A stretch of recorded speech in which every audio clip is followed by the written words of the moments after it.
Western Cape Education says tough action will be taken against matric pupils who break exam rules. It comes after some were allegedly caught trying to sneak cell phones and crypt notes into venues. But for more on this, we're now joined by the Western Cape Education MEC spokesperson. That's Kerry Mauchline, who joins us now via Zoom. Kerry, good morning to you and thank you so much for your time. I mean, what are the merits of the reports that you have received regarding the allegations against some matric pupils in the province? Good morning. Yes, very unfortunately, we have had what we call reported irregularities. Our invigilators at their venues send through reports of anything untoward that happens during the exam sitting, or unusual, I should say. And that includes reports of any learners who found to be carrying notes, or what we call crib notes, in an attempt to cheat, or in terms of carrying cell phones, which is the far more common things these days.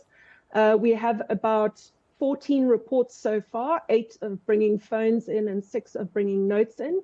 But again, I stress these are reports so far. Every learner does get the opportunity to make their own representations in a hearing to defend their actions should they wish to do so. Yeah, and I understand, Kerry, they'll also have an opportunity to appeal the finding. Yes, they do. They can appeal to the provincial minister if that hearing goes ahead and they do not agree with the outcome. But from our side, we would rather avoid that entirely and just remind all of our candidates that you know the rules, you signed a commitment agreement, or what we call the matric pledge. So all learners know what they can and can't bring into the exam room, and they need to take that very seriously because our invigilators are quite sharp-eyed. They have been well-trained, they know what they're looking for, and it won't slip by them. And the consequences are very serious. Yeah. And what are those consequences? If a matric pupil is found guilty of breaking the rules, what could they possibly face? Well, they could be disqualified from the examination. And at the most extreme level, they could actually be banned from writing up to 3 future national senior certificate sessions. So it really does have a very serious impact on their outcomes. And the consequences for cheating, if found guilty, were actually also included in that commitment agreement that every single matric in the country was required to sign. Minister Mania was actually at one of our schools in Pinelands, and he witnessed some of the matrics signing it. And you could see that they were reading it very carefully and taking it very seriously. So we're hoping that this will serve as a reminder to candidates. Look, the consequences are not worth it. Cheating is something for a potential short-term gain, but likely some serious risk. Yeah, in the long term especially. And we're talking here, crypt notes, seeking in cell phones. Those are just some of the allegations coming through which matric pupils had attempted to do prior to the exams. Any reports, Kerry, when it comes to leaked question papers within the province? We are very happy that so far we have no reports of leaks in the Western Cape. We take security of the exams and the integrity of the exams very, very seriously. And so that's always going to be a major priority for us. And we don't want a repeat of the situation that happened in November 2020, I believe it was, where we almost had learners have to rewrite a paper. And I think that's something for people who are involved in leaking, they must be aware that it's not just them who would be affected. You could have your entire class have to rewrite an exam, and they certainly wouldn't be popular for that.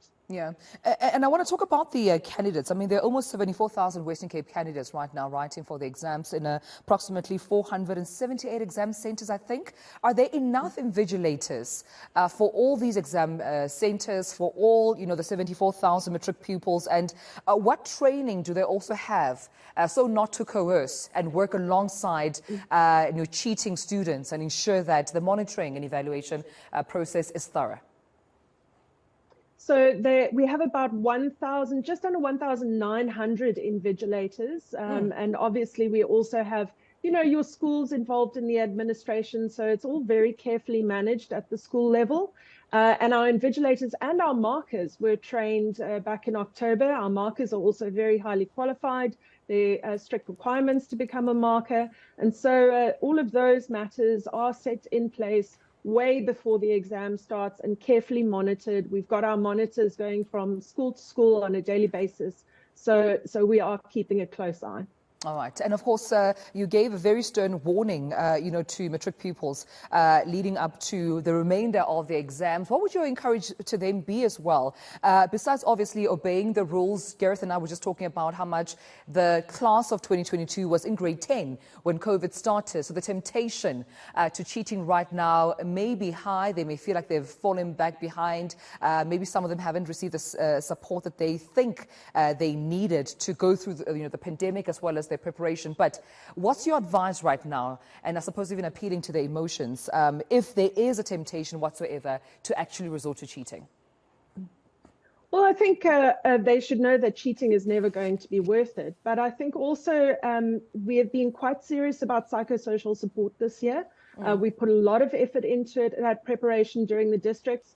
When we have our winter schools and our spring schools in the run-up, instead of just focusing on academics, we were also focused on their well-being and their perceptions of the future and their beliefs in themselves. And so I would say to the matrics, just you've got this far, you've worked very hard to get here. It's been a really tough couple of years, but they've made it this far. And we have no doubt that they can make it all the way. So they just need to do their very best.